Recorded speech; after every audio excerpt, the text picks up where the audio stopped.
Jordan Maxwell is the best of the best when it comes to research in the United States of America on the occult, on those images that we see that surround us, on the pictures that we don't see that are subliminal. Jordan Maxwell has been a researcher for, I guess, most of his life. I know that he picked up my Illuminati CFR records back in 1967, right after they were produced. And he has dedicated his life to looking at those things that everybody sees but does not. All of those things that everybody hears but just passes by. He has touched the investigative community of this country. The work that Jordan Maxwell has done is appearing under the name of individuals like David Icke. But you don't hear the name of Jordan Maxwell. Researchers use Jordan's research. And he's got slides and pictures and stories, and he can tell you what is happening behind that screen.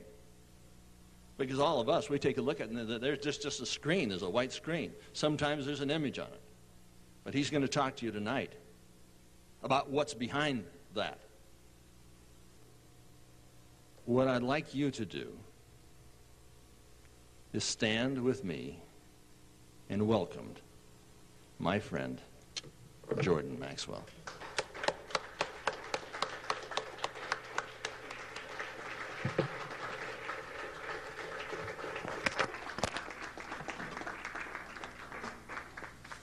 Here you go, kid. Don't get too bad. Okay. Thank you very much, Anthony.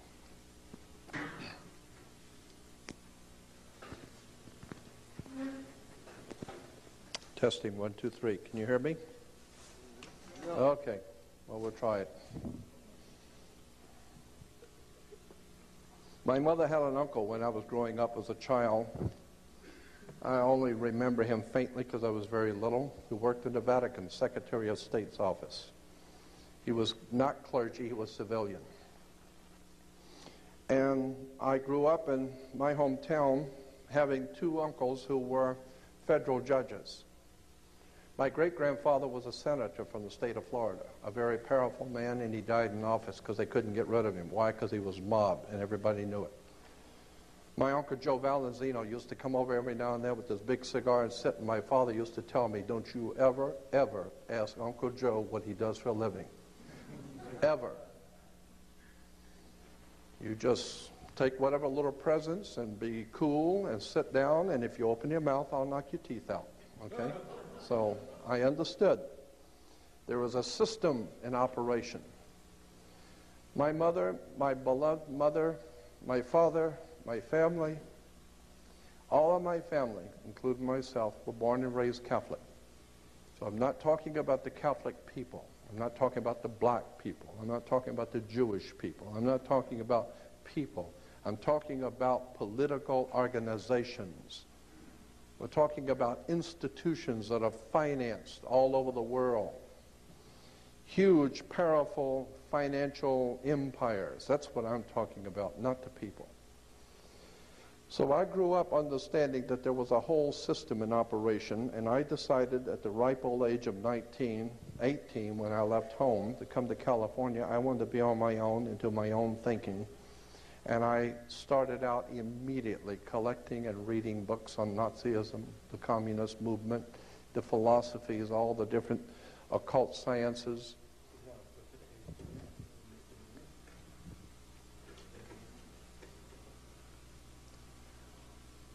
And it became apparent to me that the entire world system is corrupt.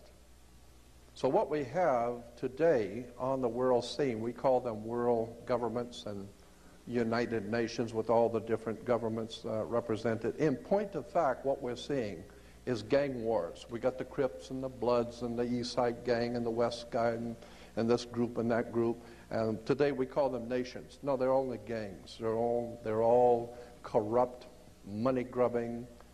And so consequently, what goes around comes around. And we're seeing the complete breakdown of law and order around the world, and I believe that there is a divine retribution coming. And this is what I'm trying to do, is make people aware that do not put your faith and trust in man in whom there is no salvation. Do not look to your religious institutions for any spirituality. They don't have any. I don't care what it is. They don't have it. The very word church, the word church is an English word. From the King's English, it goes back to a word in Scottish, kirk. K-I-R-K is church in English. Kirk in Scotland goes back to a Roman goddess, Circe. Circe goes back to a Greek goddess in Greece called Circe. Circe gave birth to Roman Circe. Roman Circe gave birth to Scottish Kirk, and Scottish Kirk gave birth to the English word church. So consequently, when you go to church, just remember it goes back to Mother Circe in Greece.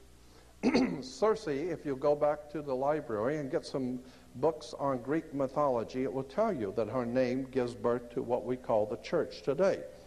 And Mother Circe was able to hypnotize people and bring them into her home, hypnotize them, and so that they would lose their mind and become animals, and then she would feed off of them, eat them and feed off of them. That's Greek mythology, Mother Circe.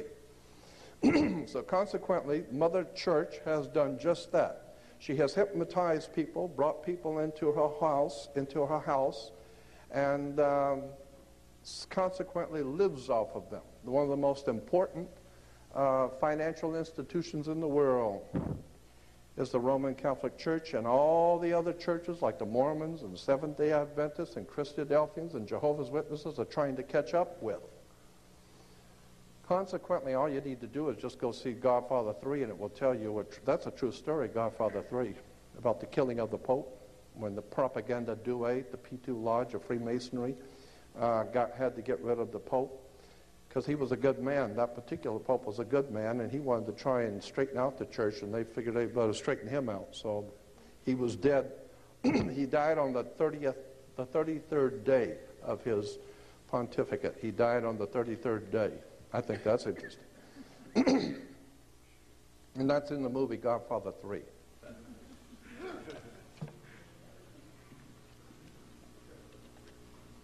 Now, if we understand that government is corrupt, and God knows now even the most ignorant among this nation are finally waking up to the fact that the whole thing is corrupt. If we understand that government is corrupt, banks are corrupt, our law enforcement are corrupt, there's virtually no institution, our educational systems, no institutions in this country are above taking money under the table and looking the other way, and it's become a way of life, and soon it will be for America a way of death. Now, once you understand that the entire system we're living under is corrupt and filled with lies and deception, and now the best thing you could do if you're a politician is just kind of keep things going, just kind of keep paying people off and hoping everything will come out all right tomorrow. And little by little by little, what goes around comes around, and we are facing a terrible time of judgment, I believe, by the divine forces in the universe, which men have called God. I don't know what God is, but I know what he isn't. One of my teachers once said, you can't make God do anything he doesn't want to, and if he's going to do something, you can't stop him. So consequently, since you can't influence it one way or the other, you should get in tune with the divine force of the universe and go with the flow. And that's what I believe, and that's what I've been trying to do all of my life. Just go with the flow and find out where the facts lead you. Because the more you begin to investigate what we think we understand, where we came from, what we think we're doing, the more you begin to see we've been lied to. We've been lied to by every institution. What makes you think for 1 minute that the religious institution is the only one that's never been touched. You can bet your bottom dollar that the religious institutions of this world are at the bottom of the dirt. The religious institutions in this world are put there by the same people who gave you your government, your corrupt education, the Knights Templars who set up your international banking cartels in the 12th, 13th, and 14th century are the same people that gave you educational institutions, colleges. Where do we get the word college? College comes from the collegia, the Latin Roman college of cardinals. I could go on for hours just giving you examples. I mean, when you graduate, you come out with a square mortarboard, a black square mortarboard. What's all that about? Black square mortarboards. It has to do with the planet Saturn. Saturn, you know, we're told that in the Old Testament that the Hebrew people, the Jewish people, were worshipers of one God. That's never been true, not true now, and never will be true. That's just one more story that's been given to us. That's never been true. The Hebrew people were worshipers of many gods, many different divine beings. They were the most eclectic theology on the face of the earth. Next to modern-day Christianity is Judaism. Eclectic meaning it has collected from all over the world concepts and ideas and put it together and called it today Judaism. Judaism today is the most eclectic religion on the face of the earth. Virtually nothing of what it teaches is true. Virtually nothing of its supposedly background is true. And consequently, the world is filled with violence, bloodshed, or disorder. Good people are dying. There are children who are starving. Our world is in trouble. And people are calling out to God for protection. People are calling out to God to help our nation, and never realizing for one moment that the divine presence in the universe not listening. Why? Because you have your own concepts of whatever you think is true, whatever you believe to be true, but you have never confronted the real truth. The real truth is that the people who are in power, who put this system together, have been in power for thousands of years. This has been going on from day one. I have the highest of respect for the Bible. Anyone who knows me knows I read it and study it all the time. But I'm also well aware that there are encoded messages. The rabbis will tell you that in the Old Testament is filled with encoded messages.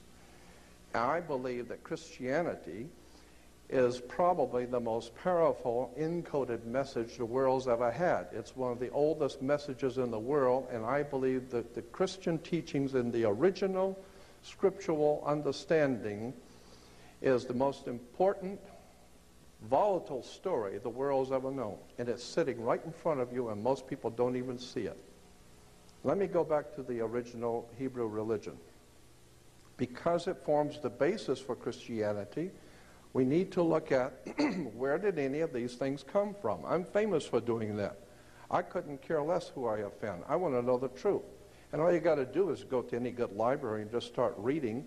There are hundreds of great reference books out there that tell you where things have come from. First of all of the things which are going on in this world today, from 9/11, all of the wars in the Middle East, all of the incredible bloodshed that's being spilled all over the earth, can be traced back to, and you might want to remember what I'm saying here, because I'm sure you're not going to make the connection when I first tell you, but I'm going to try to explain it to you. The things which are happening today, the people who are in power in this country, the great generals from around the world who are planning wars and violence and bloodshed, all of this stuff can be traced back to the planet Saturn. Saturn is a very, very pivotal, important concept in theology and religion. And most people have never been told any of this and have no knowledge of it at all. But the planet Saturn is very important in world affairs, in theology. In the Islamic belief, the holy city of Mecca, which is in Saudi Arabia, Mecca has a Masonic circle, and within the Masonic circle is a square, because you got to do everything on the square, remember. You have a town square, you have New York Square, you have Vatican Square, you have Red Square, you have all kinds of squares. Why? Because this is Masonic. And it goes all the way back into the ancient world, the terms and symbols. Again, the planet is called the Black Square. It's called the Dark Sun, the Black Sun. This is what the Nazis and the SS and the Gestapo wore black. That's why priests wear black. That's why judges wear black robes. Why do you think a judge wears a black robe? He wears a black robe because when you used to graduate from university, you wear a black robe. Why black robes? Darth Vader wears a black robe. What the hell does a black robe have to do with anything? The judges wear black robes. You know, Supreme Court judges wear black robes. Black robes represent the priesthood of the planet Saturn, the Saturnalian Brotherhood. All you need to do is study Nazism, and you will begin to see that the powers behind the Nazi Party, the Thule Society, the Germanian Order, were all members of something called the Saturnalian Brotherhood, the Brotherhood of Saturn. Saturn was the god of darkness, chaos, and destruction. He teaches you a lesson. He will take your life if you don't listen to him. So consequently, Saturn was very, very important in the ancient world. Thank you. Saturn's name, incidentally, in the old Phoenician ancient Canaanite religion, in the Middle East, the old Phoenician Canaanite worship of the planet Saturn was the most important god of all the ancient world, was the planet Saturn, and his symbol, long before the Hebrews were ever in Cana, the symbol in Cana for the planet Saturn was a six-pointed star. Today we call that star the Star of David. There was no Star of David. It's the Star of Saturn. All of the Jewish reference books, all the Encyclopedia Judaica, you go to the synagogue, go up into Mulholland Drive, up to the Jewish University and spend 3 weeks there and look up Saturn. You'll find out that 98% of all Judaism is a worship of the planet Saturn. Better wake up and understand where this stuff comes from. Because if there is a God in heaven, if there is a divine presence in the universe that demands righteousness and justice, then you're going to have to rethink what we believe and where we're going and what the world is all about, because for the last 2,000 years we haven't done too well. Logic alone should tell you that when Jews were being marched into concentration camps, they were praying obviously to their God for protection and for help. There was no help coming. Christians have been praying to God to help this nation, to protect their family, and evil grows and multiplies each day. And the more Christians pray, the more evil the pervasiveness becomes. And the reason why is because we are not in tune with the universal God force. We're not in tune with the truth. We're in tune with what we've been told is the truth. We understand that thing that we've been told about government, that we have to pay your taxes because that's the law. You think, what law? Where is there a law that says that? Well, it's in there somewhere. No. Where is the law? Then you find out, well, it was just a lie. The whole thing was a lie. The whole thing is a sham. I have tons of videos, of slides I'd like to show, but there's so many things I want to talk about too. Let me get back to the planet Saturn. Saturn was referred to, as I said, its symbol was the six-pointed star. Today we call it the Star of David. Saturn was referred to as El, E-L, El was the god Saturn in the old Phoenician Canaanite system. And consequently, anyone that promoted the worship of El is where we get the word elder. You become an elder because you were worshiping El. And when you worship El and become an elder, then how did you get to be an elder? You got elected. So therefore we have elections. Now that you have been elected to be an elder, now you are one of the elites. Why? Because now you have moved up, like in an elevator. You are now moved up in society. Consequently, it's all money. It's all manipulation and exploitation coming out of Phoenicia, Canaan. It goes back to the old Sumerian, Babylonian systems of words and terms and symbols and emblems that have been used to manipulate the whole human race. Because our masters don't give a damn about you or your family or your destiny with God. All they care about is what they have always cared about, and that's controlling the whole damn world. Somewhere along the line, we're going to discover we've been had, if we haven't already figured it out.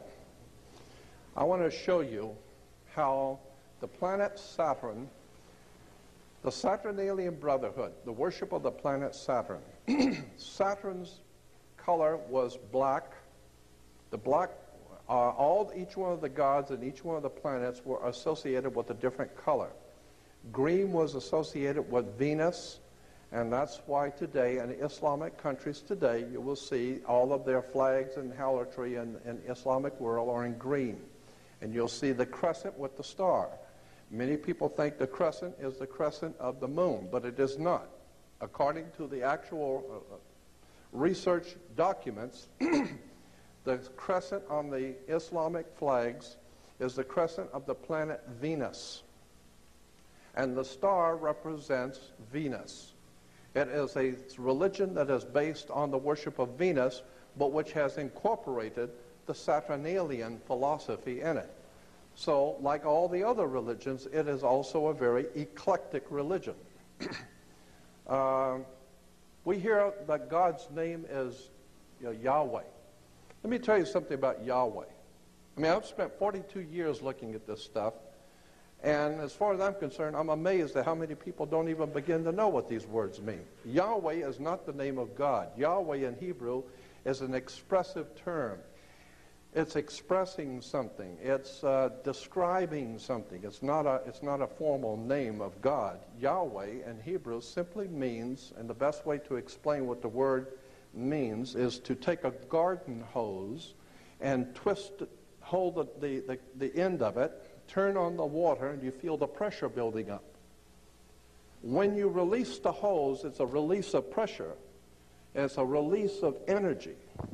In the Hebrew, in the ancient Hebrew, the release of dynamic energy was called Yahweh. And it was always associated with sex. It's the building up of the sexual urge, and the releasing of sex in the sex act was referred to in the ancient Phoenician Canaanite system as being one with Yahweh, the explosion of divine creativity. That's why our Jewish physicists have told us the universe came into existence by a big bang.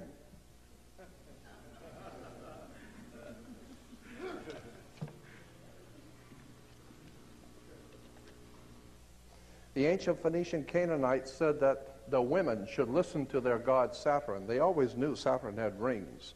So they said the women should listen to their gods. So women were to wear earrings. Men were to get married before their gods, so they were to wear a wedding ring. Kings were to get crowned before their gods, so consequently they would have a round crown, the corona. The ring, Saturn, is the god of this world. From that we get the dark side of the force, Darth Vader. Remember Darth Vader with his Nazi helmet speaking through the Masonic triangle? Somebody better do their homework. This stuff is fascinating when you get into it.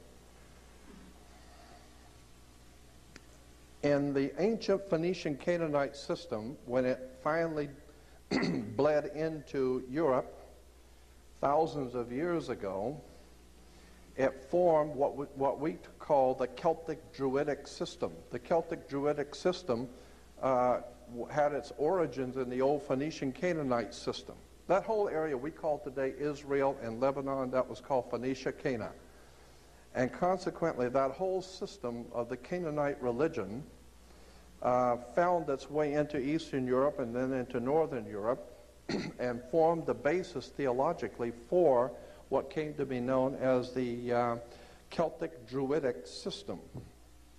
The Celtic Druidic system, one of the most important symbols, and some of you have heard me say this before, one of the most important symbols in the old Celtic Druidic system was a magic wand, like Merlin the magician with his magic wand.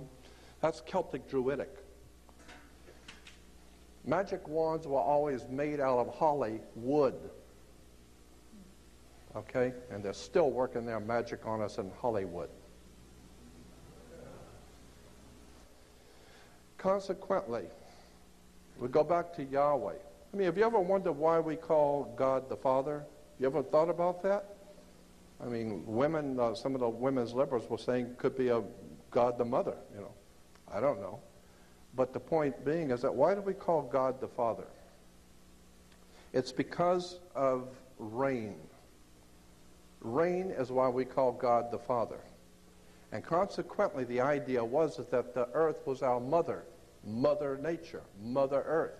And Mother Nature gets impregnated with God's, the Father's, sacred fluid that comes and falls on the earth and impregnates Mother Nature because everything grows. And so once a year, there was a celebration in Phoenicia, Cana, when the spring rains would come. And consequently, the Phoenician Canaanites knew that the rains were coming and it was going to bring a whole new life to the earth. So consequently, they had a celebration of spring, and it was called the marriage feast of Cana. The marriage feast of Cana. And this is in the Bible. As I said, that there are many things in the scriptures that are hidden right in front of you. And if you don't know what they mean, you don't know where they came from, you'd be surprised when you begin to look at where these stories come from. The whole idea of the marriage feast of Cana was Mother Earth, Mother Nature asked God's Son, our risen Savior, and of course the Son is your risen Savior. As a matter of fact, if it don't come up, we're dead. So consequently, the Son was our risen Savior, and so Mother Earth asked God's Son to draw water. The water is drawn by the Son, so it can grow, it can fall on the grapes, and the grapes can be made into wine, so it changes water into wine. And this goes back to the old ancient Phoenician Canaanite, and even the Jewish rabbis will tell you that.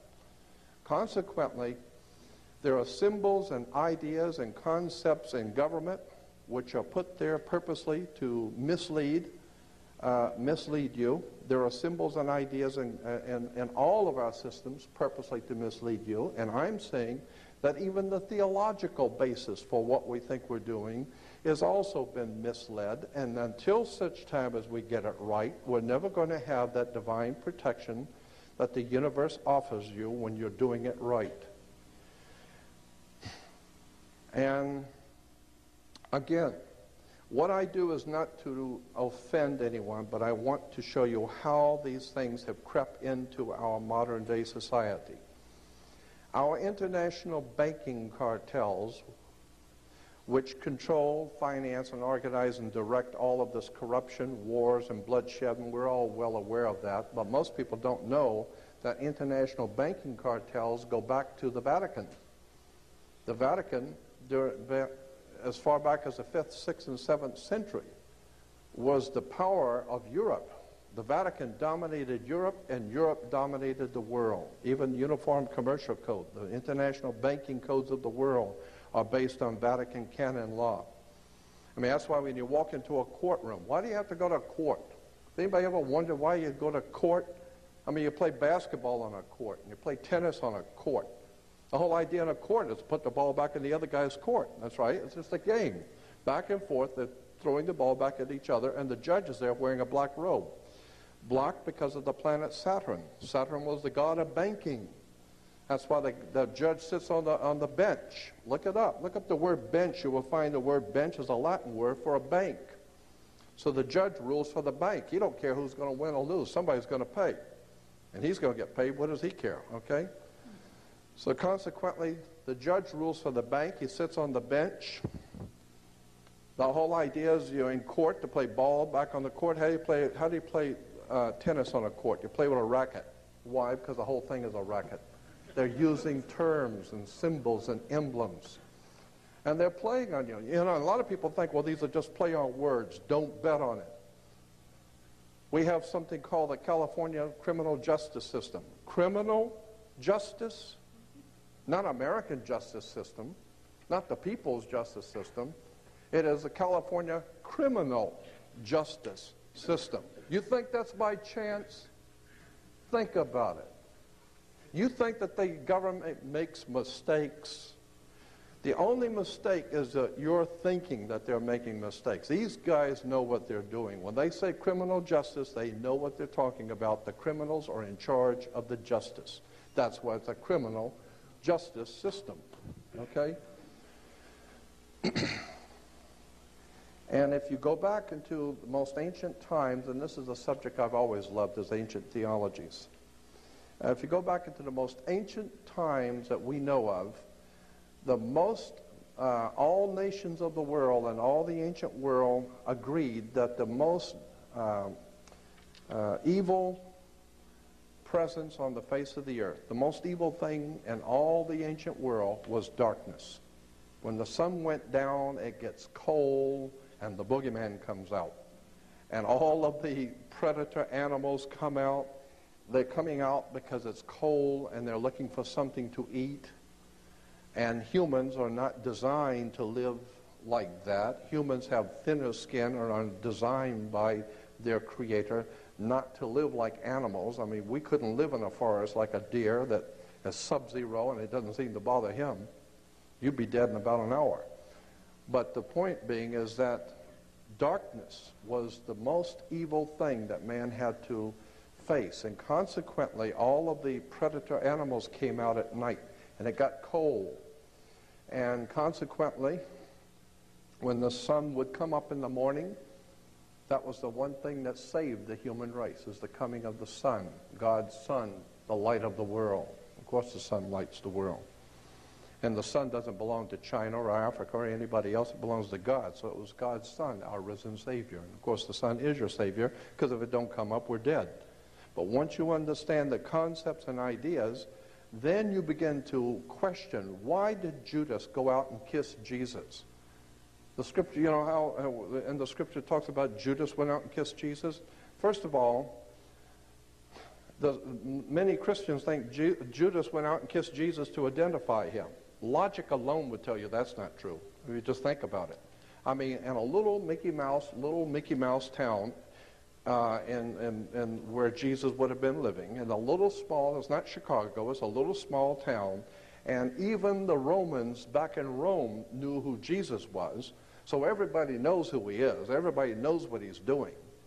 And consequently, when the scribes and Pharisees, the religious leaders, decided they'd had enough of him and wanted to arrest him, you think they're going to have to send out somebody to find him and point him out? No, everybody in town knows who he is.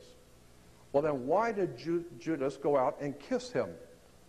And most people think Judas went out and kissed Jesus to identify. It doesn't say that. It says he went out to kiss Jesus to betray him, not identify.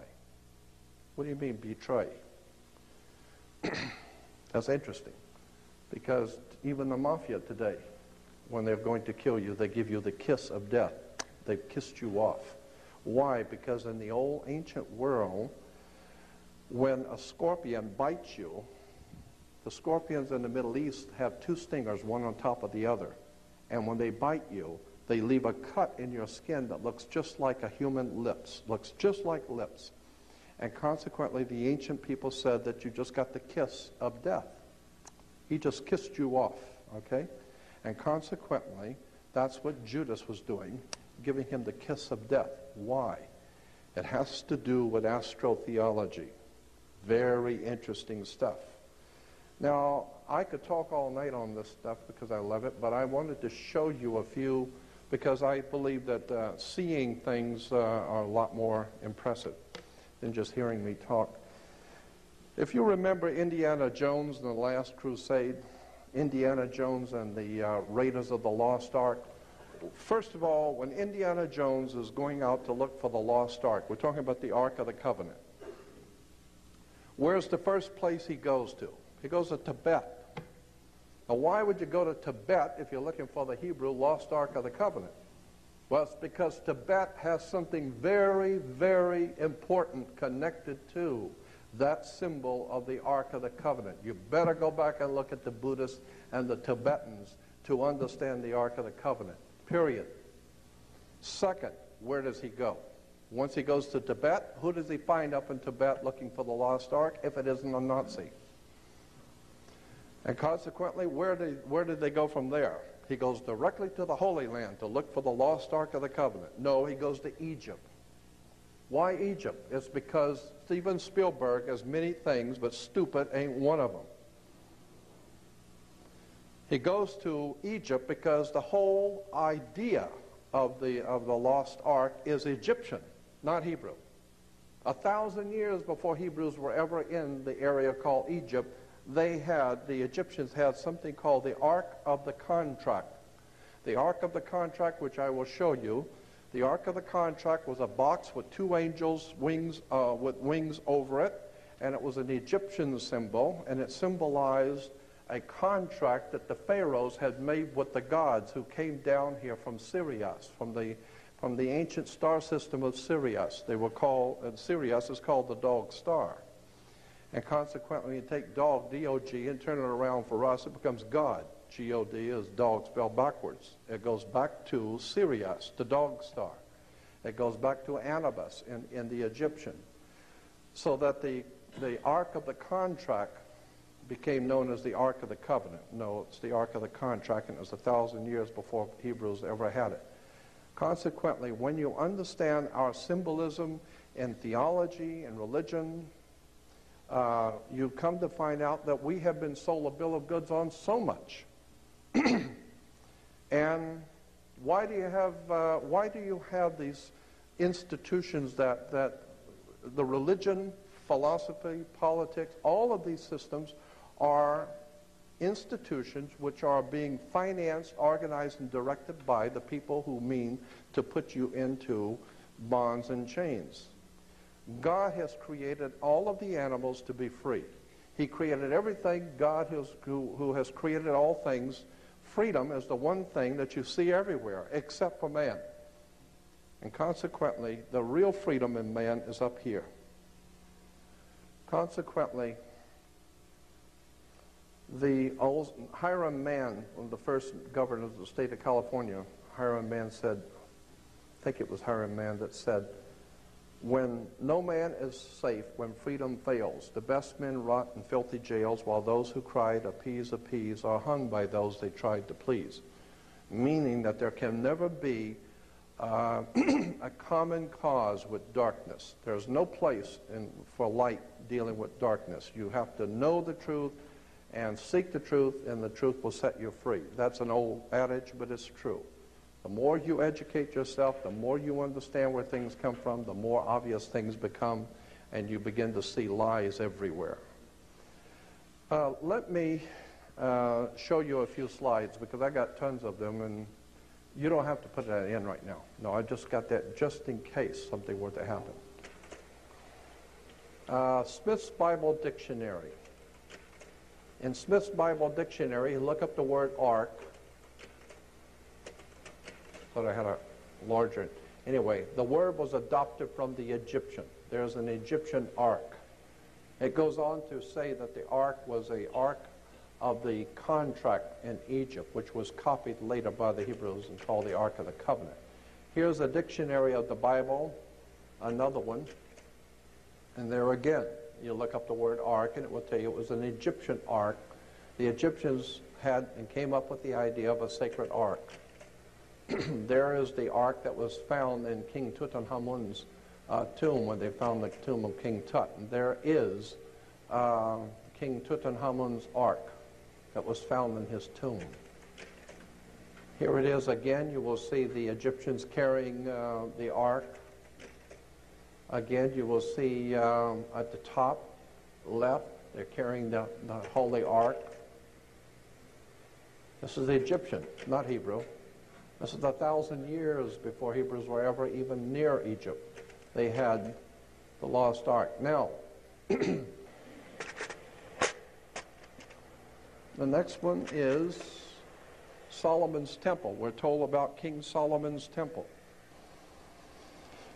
That's the word Sol-Om-On. S-O-L is the sun in Latin. In Latin, the word sun is S-O-L, Sol. And in the Hindu priest of the sun, they call the sun Om. Remember the priest of Om? They chant Om. And On is the city of the sun. The Greeks call it Heliopolis. It's called Heliopolis to this day. But the Egyptians, Heliopolis means the city of the sun. The city of the sun, Heliopolis in Greek, was originally called in the Egyptian On. Look it up in any dictionary, O-N. That's why when you walk into a room, you flip a switch on, because On was the city of the sun in Egypt. So the three words for the sun in the three esoteric languages of the world is Sol, Om, and On, Solomon.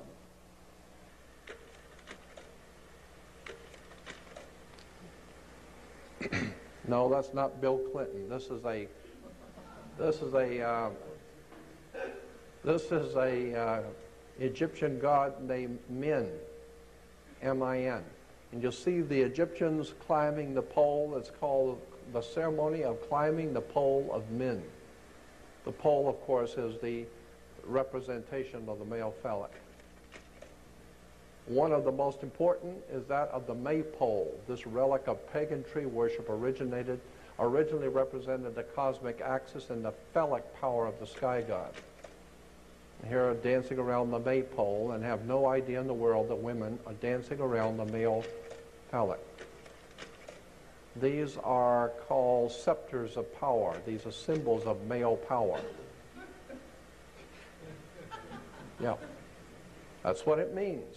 So when you see these symbols in their hands, it represents the dominance of the world by the male sexual principle. Okay? And here's something we call the pillar of life. You'll see these two pillars. There are always two pillars representing the male phallic. In the old ancient Phoenician Canaanite system, there are always two phallic. You'll see them there. There we have the sacred stone phallic pillars. In India, in Japan, in Rome, Pompeii, in Islam, you'll see the two phallic pillars on both sides. Incidentally, the churches and many of the old architecture in the Middle East and churches today all have pointed glass windows, long pointed glass windows and pointed arch doors. The pointed glass windows represent the female opening, the pointed arch. And, of course, the twin phallic pillars. And you see it everywhere. Here we have the body of Osiris. Let's see, the sky is supported, on the bottom line, it says the sky is supported by two phallic pillars. And you see that everywhere. Incidentally, the Washington Monument is a phallic symbol. And it connects, it's the male phallic, and it connects to the female ovaries, the Oval Office.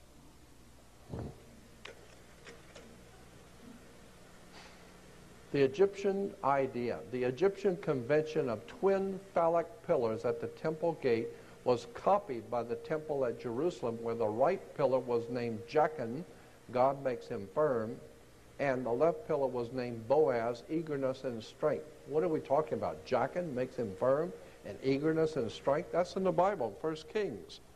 Temple of Solomon represented sex, period. And there are the temple, there it is again. You'll see the temple and the two phallic pillars and Solomon's temple. There they are, Jachin and Boaz. two male phallic pillars in front of the temple. Incidentally, that's where the word temple comes from. The house of God, or the house of El, a temp El. The house of El, the house of the god of Saturn, the temp El. And on all the temp Els, you always had the twin phallic pillars.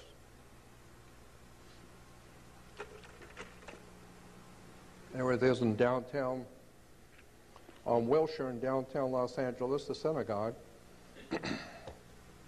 has the two phallic pillars. You see it all over the world.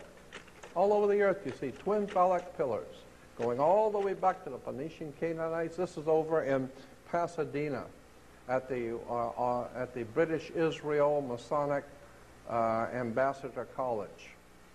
What is that? What is the symbolism there? Anybody? Am I the only one seeing what the symbolism there?